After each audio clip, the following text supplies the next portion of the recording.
morbos y aliscados a hablar en ausencia de los demás.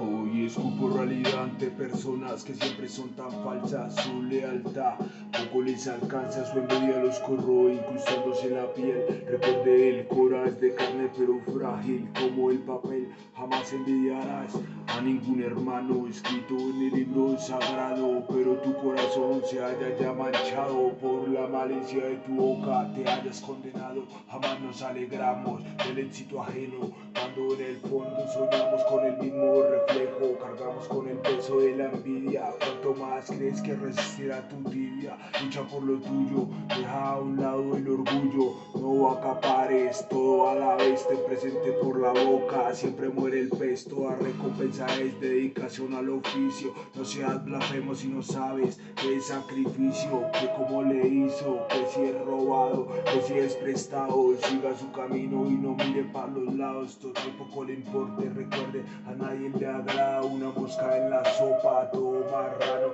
le llega Nochebuena, topamos con gente pero nadie sabe lo que le espera. Coma callado y no sea tan caspa, no difame la ropa sucia, solo se lava en la casa. Y para aquellos envidiosos me siento una chimba, nada de problemas, soy on the school, siempre original, gasta, solo con mi crew, smile porque somos boys in the hood, latino pero siempre tan chacur, suelto una rima, desenredece esa lengua viperina, prefiero la tinta, el lapicero a faltar por 30 monedas de cuero. Practiquemos hablar más de frente y atacar menos por la espalda.